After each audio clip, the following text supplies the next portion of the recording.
우리는 뒤로 물러가 멸망할 자라 우리 영혼을 구원하는 믿음을 가진 자라. 아멘. 10장까지 읽었습니다. 히브리서에서 예수 그리스도께서 대제사장이심을 강조하고 있습니다. 제사장, 대제사장, 백성들을 속죄해 줄 수 있는 그러한 자격을 가진 분들이죠. 대제사장은 1년 1차 지성소에 들어가서 온 백성의 죄를 위해서 제사드리는 그러한 사람입니다. 예수께서 그 대제사장의 직분을 가지고 오셨다. 이 사람이 세워서 된 것이 아니라 예수 그리스도는 하나님께서 보내셔서 온 인류의 속죄를 위해서 대제사장으로 오심을 말씀하고 있습니다. 그 7장 27절 한번 보겠습니다. 그 위에 오늘 새벽에 읽은 건데요.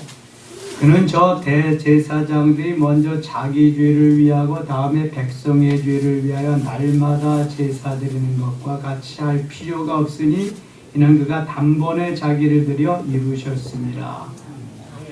그 제사장들은 24반차를 이루어서 계속 들어가서 제사를 드립니다.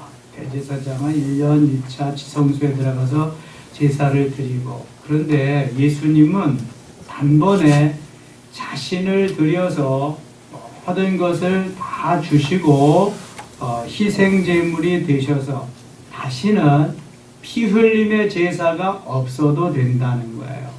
여러분, 구약시대에는 죄를 용서받기 위해서는 반드시 제물이 죽어가야 했습니다. 제물이 죽어가면서 내 죄를 대신해서 죽는 것입니다. 제사장의 역할이 바로 그 제물에게 죄인이 전가시키고 그 제사 드리는 역할을 했거든요. 신약 시대에는 예수님이 단번에 제물이 되어 주셔서 드림바 되었기 때문에 더 이상 피 흘림의 제사가 필요 없다는 거예요. 여러분, 우리가 주님 앞에 나와서 예배 드릴 때에 제물 가져와서 잡아서 제사 드리고 예배 드리고 그런 일 없잖아요. 구약 시대에는 꼭 그렇게 잡아서 제사를 드렸다니까요. 피 흘림이 없은즉 삶이 없느니라 말씀하시는 거예요. 구약 성경을 펼치면 짐승의 피가 나옵니다. 성경은 피의 복음입니다. 신약 성경을 펼치면 그리스도의 피가 나옵니다. 피가 생명에 있고 그 생명을 다 주심으로 피 흘림의 역사가 있어서 우리를 구원하셨다고 하는 그러한 거지요. 그러니까 성경은 피로 얼룩진 것입니다. 구약 성경을 펼치면 짐승들의 피가 나오고 신약 성경을 펼치면 예수 그리스도의 피가 나오는 것입니다. 여러분, 그리스도의 피로 말미암아 보혈로 말미암아 우리가 구원받은 줄 믿습니다. 내 주의 보혈은 정하고 정하다. 주님의 깨끗한 보혈, 정한 보혈로 우리를 씻어 맑게 깨끗하게 해주셨다는 거예요. 더 이상 피 흘림의 제사가 필요 없다는 거예요. 누구든지 주님 앞에 나와서 내가 주님을 믿습니다, 모셔드리고 영접하기만 하면은 그 사람은 하나님의 자녀가 되고 피 흘림이 없이도 구원받을 수 있는 하나님의 자격을 준다는 거예요. 누가 대신 피 흘리셨어요? 예수님이. 그래서 어린 양 예수난, 예수님을 가리켜서 어린 양이라고 그러지 않아요. 그 어린 양은 예수님을 말씀하는 거예요. 비유로 말씀하는 거예요. 출애굽할 때에 모세가 바로 왕 앞에 서서 하나님이 말씀하시는 대로 10가지 재앙을 내립니다. 피개, 이파, 온도, 구매, 흑장. 10가지 재앙이거든요. 마지막 재앙이 무슨 재앙이에요? 장자의 죽음의 재앙이에요.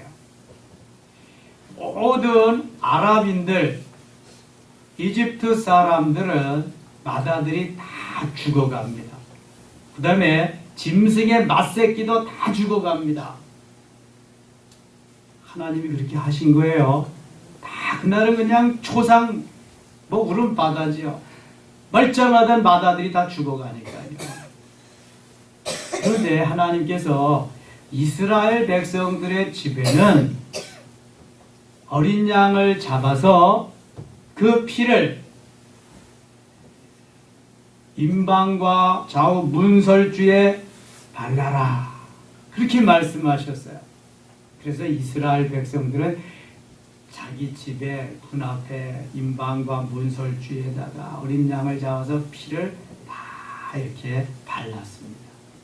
그 어린 양이 누구를 예표한다고요? 예수님. 그 피는 누구의 피예요? 예수님의 피, 예수 그리스도의 피. 그래서 천사들이 그 집은 어떻게 했어요? 뛰어넘었다. 그래서 6월이에요. 6월. 그게 6월절이란 말입니다. 이미 예수님께서 그때부터 함께 하신 거예요. 그래서 구약시대에는 계속 피 흘림의 역사, 피 흘림의 제사가 있던 거예요. 신약시대에는 예수님이 단번에 제물이 되어주셔서 죽어주셨기 때문에 더 이상 피 흘림의 제사는 없이 우리가 하나님 앞에 나와서 예배할 수 있는 거예요. 그러니까 이 히브리서는 구약과 신약을 잘 연결해주는 그러한 성경책이 되는 것입니다. 28절 보 율법은 약점을 가진 사람들을 제사장으로 세웠거니와 율법 후에 하신 맹세의 말씀은 영원히 온전하게 되신 아들을 세우셨느니라. 이게 율법 시대, 구약 시대에는요, 사람이 제사장을 하니까 약점이 있잖아요. 죄인이 하니까.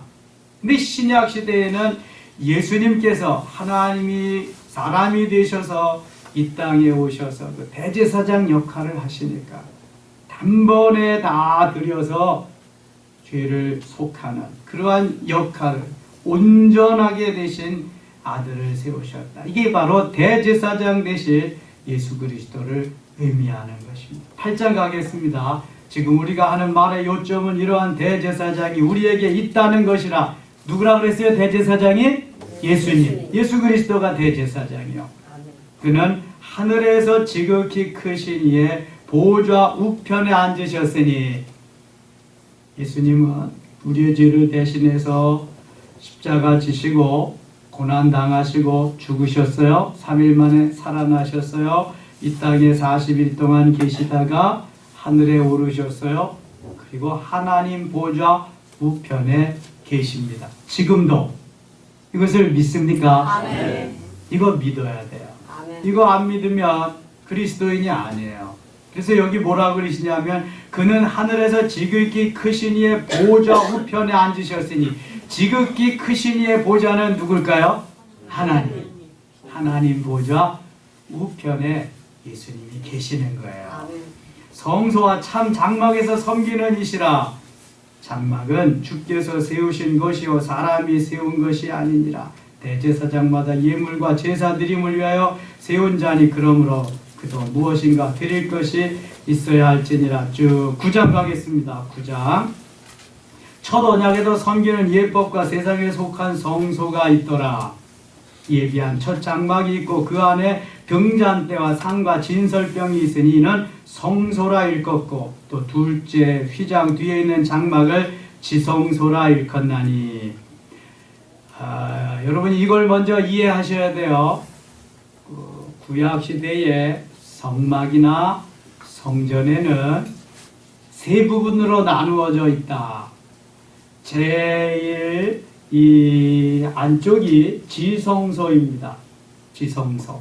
지성소와 성소 사이에 휘장이 되어 있는데 여기가 성소라고 한다면 이것이 지성소입니다. 지성소, 성소.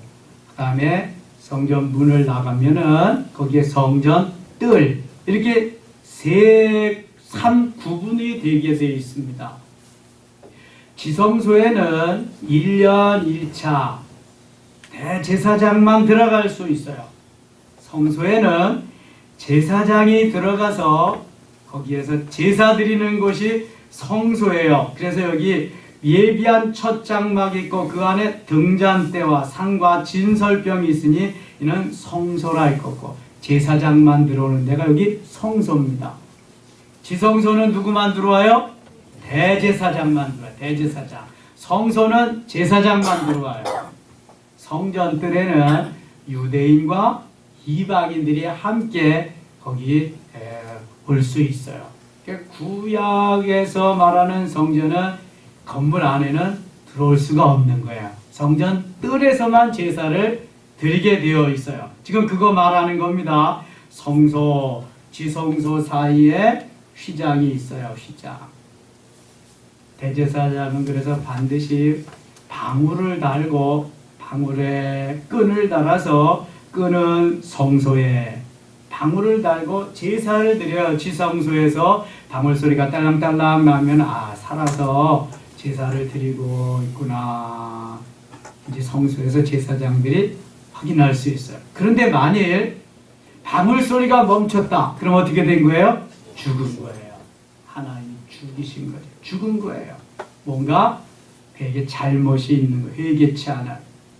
그러면은 제사장은 지성소에 들어갈 수 없으니까 그 끈으로 끌어내는 거예요. 이렇게. 대제사장만 들어가니까. 그런데 예수님이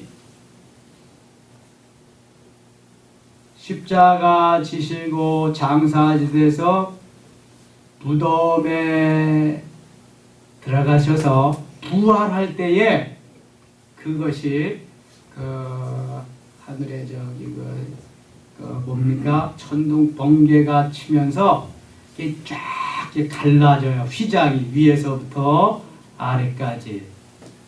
이제 백부장들이 참 하나님의 아들이라는 것을 인정하죠. 그래서 휘장 위에서부터 밑으로 다 갈라져 가지고 누구든지 그때는 다 제사장 역할을 할 수 있게 들어오게 되었습니다. 그래서 만인 제사장이라고 하는 루터는 그걸 주장하고 있습니다.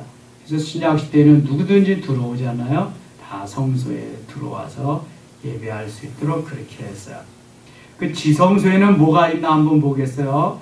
9장 4절 금향로와 사면을 금으로 싼 언약궤가 있고, 지성소에 언약궤가 있어요. 언약궤의 다른 말을 법궤라고도 하고 증거궤라고도 합니다. 언약궤, 법궤, 증거궤 다 같은 말이에요. 그 언약궤 안에, 그 법궤 안에 만나를 담은 금항아리, 아론의 쌍난 지팡이, 언약의 돌판 몇 개? 2개. 언약의 돌판 2개. 하나님과 사람 사이에 맺은 1계명부터 4계명까지 1개. 사람과 사람과의 관계를 다룬 5계명부터 10계명. 이웃과의 관계의 돌판 1개. 10계명에 2 돌판이 들어있다. 지성소에는, 지성소 안에는 법궤, 언약궤, 증거궤가 있는데 그 안에 바로 이런 만나를 담은 항아리, 아론의 쌍난 지팡이, 또 하나 10계명의 2 돌판이 들어있다.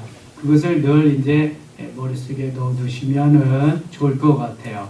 이 법궤, 증거궤, 언약궤는 하나님이 함께 하신다는 상징성이 있어서 늘 전쟁에 나아갈 때든지 또 뭐 여호수아가 요단강을 건널 때든지 법궤를 맨 제사장들이 항상 먼저 이렇게 가는 것을 보게 됩니다. 5절 보겠습니다. 그 위에 속죄소를 덮는 영광의 그룹들이 있으니, 법궤 위에 영광의 그룹들, 그룹은 천사를 말하는 것입니다.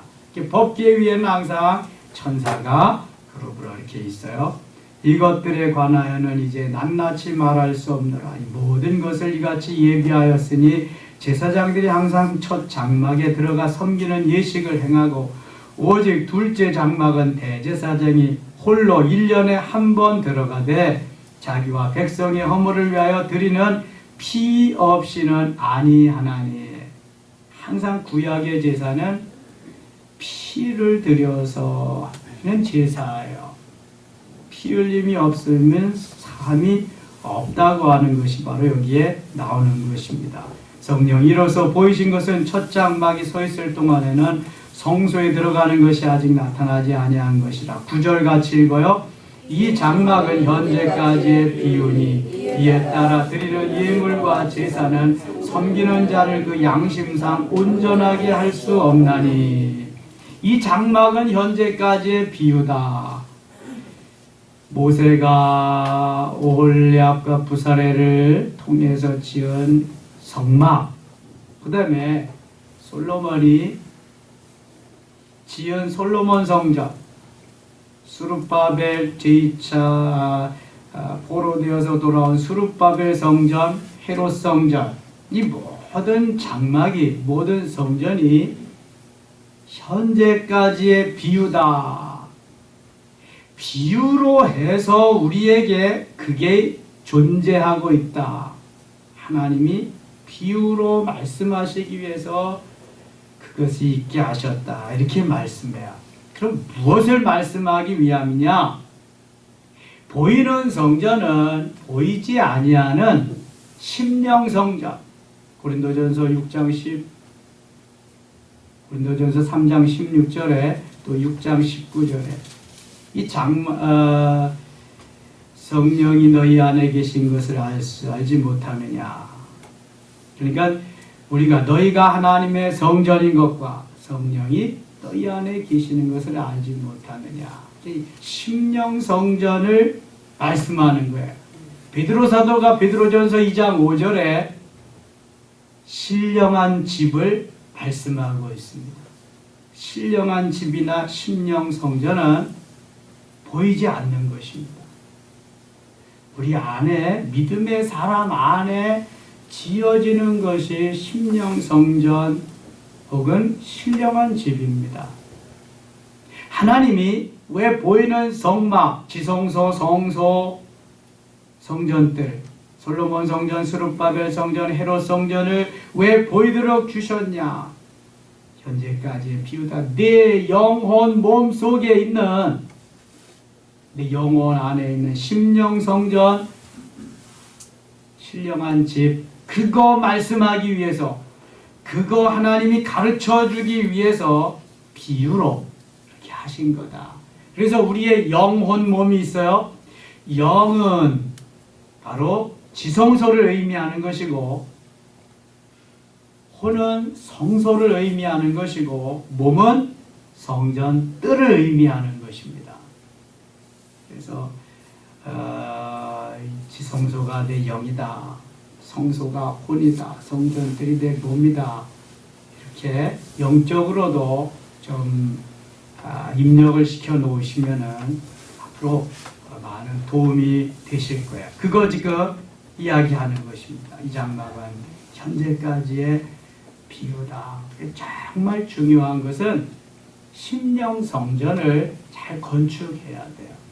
보이는 성전을 통해서 예배 생활하며 하나님 앞에 제사 드리는 이러한 행위를 통해서 우리가 심령 성전이 잘 지어지고 만들어져야 그 안에 삼위일체 하나님이 오셔서 그 삼위일체 하나님이 나를 다스리시고 이끄시고 이제 영원한 천국까지 우리를 이끌어 가시는 거지요.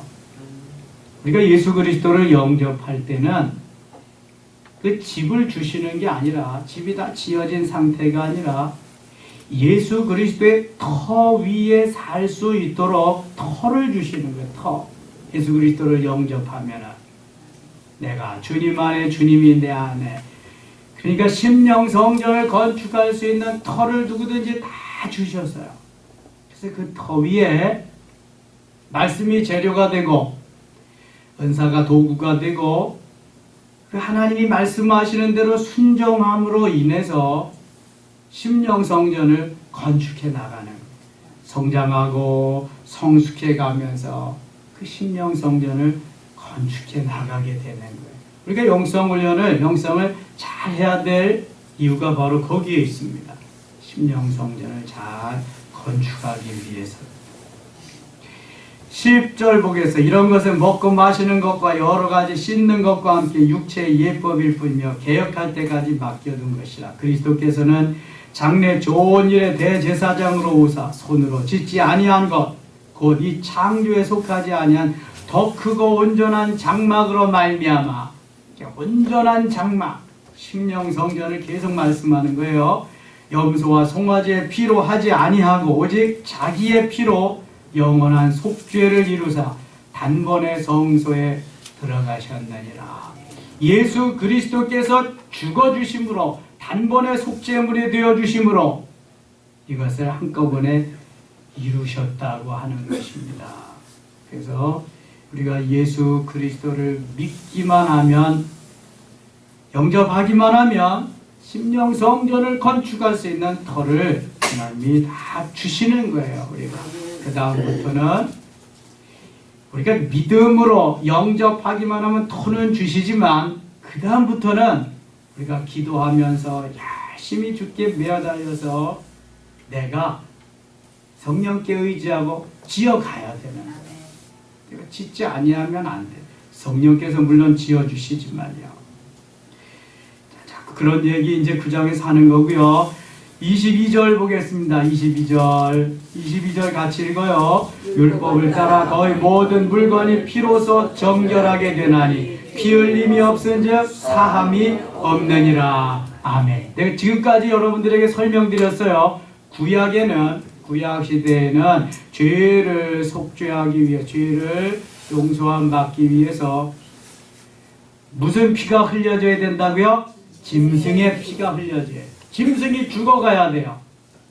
그래서 레위기 1장에 보면은 죄인이 양이나 염소에게 죄를 전가시킵니다. 전가시키고 잡아요. 네? 그럼 나중에 제사장이 제사를 드립니다. 그래서 레위기는 제사법전이에요. 제사를 드리는데 번제, 소제, 속죄제, 속건제, 화목제 이렇게 5가지 제사 종류가 있는데 거기에 4가지 제사 방법이 있어요. 화제, 불에 태워드리는 거, 거제, 들어드리는 거, 요제, 흔들어드리는 거, 전제, 부어드리는 거. 이렇게 5가지 제사의 종류와 4가지 제사의 방법을 레위기에서 말씀하시면서 하나님 앞에 제사 드리는 법을 거기서 가르쳐주고 있어요. 피 흘림이 없은즉 사함이 없다. 모든 제사에 거기 하나님이 이제 피를 흘리게 해서 용서를 주신다. 레위기 17장 11절에 보면은요, 생명이 피에 있으므로 피가 죄를 속하느니라 그래요. 생명이 어디에 있다고요? 피에. 우리가 병원에 가면 혹시 출혈을 많이 해가지고 교통사고 환자나 또는 출혈을 많이 되면은 뭐해요? 수혈합니다. 지혈시키고 수혈. 피가 모자라기 때문에 피를 보충해주는 수혈 작업을 하잖아요. 수혈. 피가 부족하면, 피가 모자라면은요, 생명이 위태로운 것입니다. 그래서 이 혈관도요, 혈관이 막히면 피가 제대로 통하지 않기 때문에 사람이 죽게 되는 거예요. 혈관을 잘 이렇게 뚫어줄 수 있도록 그런 중요한 것이죠. 피 흘림이 없은즉 사함이 없다. 23절 그러므로 하늘에 있는 것들의 모형은 이런 것들로서 정결하게 할 필요가 있었으나 하늘에 있는 그것들은 이런 것들보다 더 좋은 제물로 할지니라. 그리스도께서는 참 것의 그림자인 손으로 만든 성소에 들어가지 아니하시고 바로 그 하늘에 들어가사 이제 우리를 위하여 하나님 앞에 나타나시고 대제사장이 해마다 다른 것의 피로서 성소에 들어가는 것 같이 자주 자기를 드리려고 아니하실지니 그리하면 그가 세상을 창조한 때부터 자주 고난을 받았었어야 할 것이로되 이제 자기를 단번에 제물로 드려 죄를 없이 하시려고 세상 끝에 나타나셨느니라. 이런 말씀이 계속 반복되는 거죠. 27절 같이 읽겠습니다. 한 번 죽는 것은 사람에게 정하신 것이요 그 후에는 심판이 있으리니. 한 번은 누구든지 다 어떻게 된다는 거예요? 죽는다는 거예요. 한 번 죽는 것은 사람에게 정하신 것이다. 하나님께서 우리에게 주신 이치, 원리 가운데 태어나면 죽는다. 태어나는 데는 순서가 있지만 죽는 데는 순서가 없다. 죽음은 우리의 육체에서 영혼이 떠나가는 거예요. 분리되는 것이 죽음입니다. 그럼 별거 없어요. 내 육체에서 영혼이 떠나가는 게 죽음이에요. 그러면 육체는 창세기 3장 19절과 같이 너는 흙이니 흙으로 돌아갈지니라. 창세기 2장 7절에 흙으로 사람을 지으사 그 코에 생기를 불어넣으신 주 하나님. 흙으로 사람을 만드시고 그 코에 생기를 불어넣으셔서 하나님이 사람이 되게 하셨거든요. 흙은 흙으로 만든 아담이라는 말이 흙이라는 말이에요. 그래서 너는 흙으로 왔기 때문에 흙으로 돌아가라. 대신 영혼은 하나님께로부터 왔기 때문에 하나님께로 가는데 이미 아담이 범죄해서 그 영이 죽었어요. 그래서 사단이 다 장악하고 있단 말이에요. 에베소서 2장은 그걸 잘 말씀해 주고 있습니다. 그래서 사탄에게 붙잡힌 영혼을 다시금 살리고 죽은 영혼을 살리고 주님께로 돌아오게 하는 것이 예수 그리스도를 영접하고 하나님 자녀가 되게 하는 거예요. 이게 전도예요. 그래서 죽은 영혼을 이제 살리셔서 산 영으로 영혼이 그리스도께로 하나님 자녀가 되잖아요. 그러면 그 영혼은 어디로 갈까요? 육체하고 영혼이 분리돼서 죽음이 오는 날 어디로 가요? 그러니까 구원받은 영혼은 어디 가죠? 천국 가는 거예요. 예수 믿지 않고 구원받지 못한 영혼은 어디 가죠? 지옥 가는 거예요. 이거 분명한 거예요. 떠돌아다니는 것도 없고요. 분명히 천국과 지옥으로 나누어져 가는 거예요. 누가복음 16장 19절로 31절에서 주님은 분명히 그것을 말씀하고 있어요. 부자와 나사로의 비유에서 둘이 다 영혼과 육체가 분리되어서 죽음을 맞았는데요. 나사로는 천국에 가서 아브라함의 품에 안겼고 부자는 지옥에 갔잖아요. 그럼 분명한 사실이에요. 이것은 이걸 이제 믿음으로 받아들이면서 천국은 가는데 예수 믿으면 다 천국 가잖아요. 우리가 천국 갈지 지옥 갈지 그냥 진감인가 하는 그런 근본은 아니잖아요. 그렇죠? 네. 그러면은 이제부터는 내가 천국에 가서 어떠한 상급을 받아야 되겠는가. 그게 중요한 거예요. 이 땅 위에서 주를 위해서 복음을 위해서 하나님의 영광을 위해서 살았던 분들은요. 하늘나라에 가면 정말 많은 상급 받을 수 있을 거예요. 목회자가 그래도 장례 주례를 하는데 그렇게 기쁨으로 하늘나라 가서 상급 많이 받을 수 있는 그런 분들 집례하고 주례하면 얼마나 감격될까요? 감사하겠죠. 부끄러운 구원받고 이런 분들 집례할 때는 목회자의 마음도 좀 아슬아슬하고요. 좀 그냥 감격적인 그런 게 좀 덜할 거예요. 그렇죠? 여러분들이 신앙생활 하면서도 전도해 보면은 그런 걸 알 수 있잖아요. 여러분 이 땅에서 잘 준비하고 주를 위해서 복음을 위해서 열심히 살아야 돼요.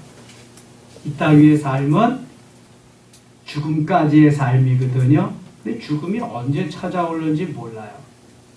죽음까지의 삶 속에서 내가 주를 위해서, 복음을 위해서, 하나님의 영광을 위해서 어떻게 살았는가, 그것 가지고 하늘나라에 가서 내가 받을 상급이 결정되는 거예요. 자, 구원은 무엇으로? 구원은 무엇으로? 믿음으로. 구원은 믿음으로. 자, 반드시 정의를 잘 해놔야 됩니다. 구원은 믿음으로예요. 행함으로 아닙니다. 에베소서 2장 8절에 보면은 자랑치 못하게 하기 위해서 구원은 믿음으로 주신다고 말씀하고 있어요. 상급은 무엇으로? 행함으로. 행함으로인데 그 행함 중에서 전도의 상급이 제일 크대요. 전도 많이 하셔요. 저는 오늘 감격적인 말씀 들었어요. 내 손정수 집사님 가정에서 신방하면서 식사하고는 오후에 다 전도 나간답니다. 거기 모였던 분들 또 바울에도 올리고 전도 열심히 해야 된다. 금년에 우리 전도에서 드림을 다 채워야 된다. 아멘. 야, 우리 바울의 어르신들이 저리는 거 보니까요.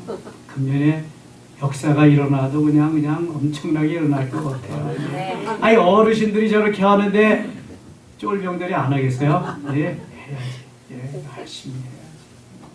그 상급이 제일 크대잖아요.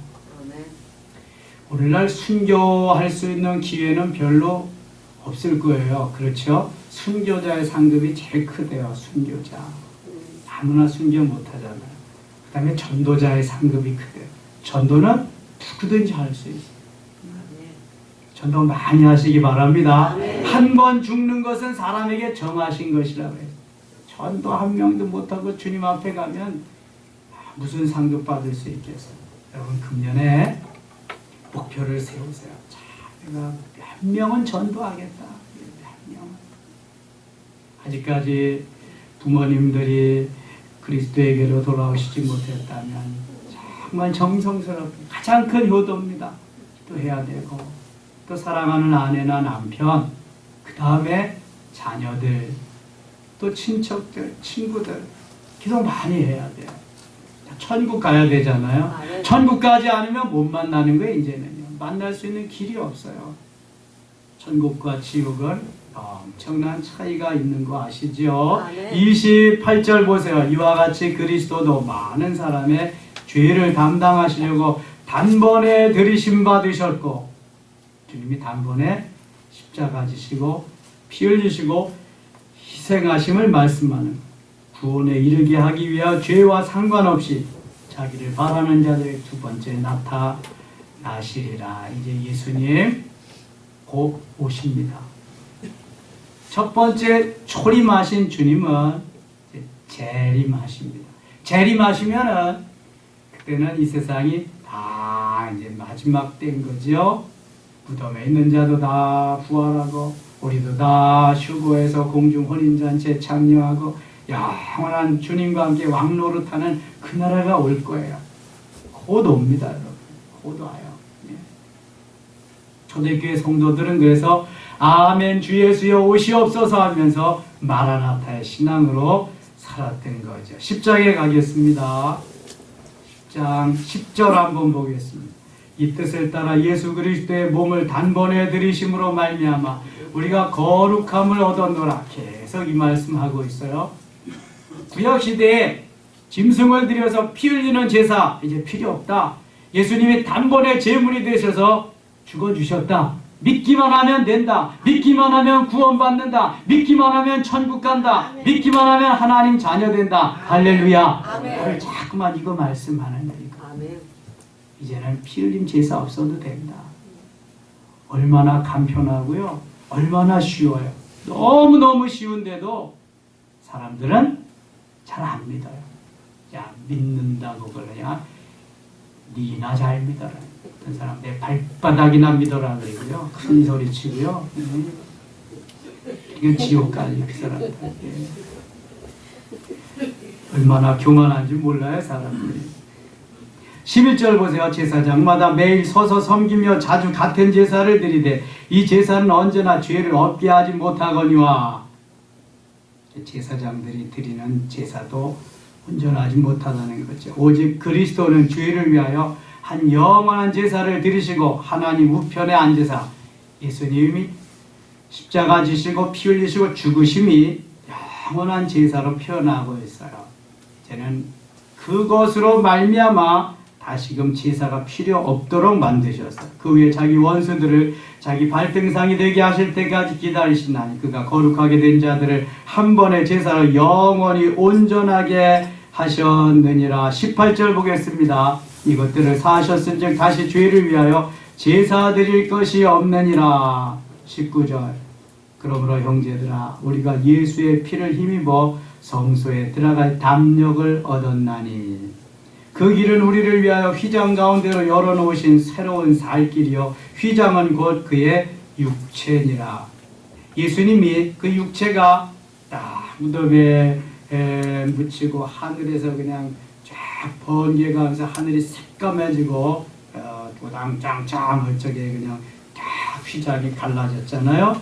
그거 얘기하는 거예요. 휘장 가운데 열어놓으신 새로운 살 길이요 휘장은 곧 그의 육체니라. 또 하나님의 집 다스리는 큰 제사장이 계심에 우리가 마음의 뿌림을 받아 악한 양심으로부터 벗어나고 몸은 맑은 물로 씻음을 받았으니 참 마음과 온전한 믿음으로 하나님께 나아가자. 23절 24절 같이 읽어요. 또 약속하신 이는 미쁘시니 우리가 믿는 도리의 소망을 움직이지 말며 굳게 잡고 서로 돌아보아 사랑과 선행을 격려하며. 25절 모이기를 피하는 어떤 사람들의 습관과 같이 하지 말고 오직 권하여 그날이 가까움을 볼수록 더욱 그리하자. 아멘. 모이기를 피하는 어떤 사람들의 습관과 같이 하지 말고. 요즘은요 금요일날 모이지 않는 교회 많습니다. 수요일날 수요 예배 드리지 않는 교회도 점점 늘어납니다. 새벽 기도하지 않는 교회도 많습니다. 근데 주님은 모이기를 피하는 어떤 사람들의 습관과 하지 말고 모이기를 피하는 안 모이려고 하는 그러한 습관 따르지 말래요. 오직 권하여 그날이 가까워옴을 볼수록 더욱 열심히 모이라는 거예요. 우리나라는 세계에 없는 많은 그러한 모임이 있어요. 예배의 모임. 그럼 미국에 가도 뭐 주일날만 모이지 뭐 새벽기도 수요일 금요일 이런 거 없거든요. 그러니까 우리나라가 빠른 시간 안에 이렇게 엄청난 부흥의 역사를 보게 된 거죠. 하나님의 큰 은혜요 하나님의 축복입니다. 아멘. 여러분 누가 뭐라 그래도 열심히 모이세요. 아멘. 주님이 그러시잖아요. 열심히 모이라. 모여야 힘이 되고요. 또 모여서 같이 기도하면 하나님이 얼마나 기뻐하시는지. 두세 사람 모인 곳에 내가 함께 하리라 말씀합니다. 아멘. 이 저녁에도 주님이 함께 하셔서 우리의 기도를 들으심을 믿습니다. 아멘. 37절 보세요. 37절 같이 읽고 마치겠습니다. 잠시 잠깐 후면 오실 이가 오시리니 지체하지 아니하시리라. 아멘. 잠시 잠깐이면 오시리 예수 그리스도가 오신다. 지체하지 아니하시리라. 그래서 깨어 기도해야 돼요. 깨어 있어야 돼요. 주님 오실 때 부끄럽지 아니하. 마태복음 25장이 그걸 말해주잖아요. 슬그러운 다섯 처녀는 깨어있기 때문에 혼인자리에 참여했고 미련한 다섯 처녀는 깨어있지 않고 기름도 준비하지 않고 주무셨기 때문에 예수님 뿐만 혼인잔치에 못 들어갔잖아요.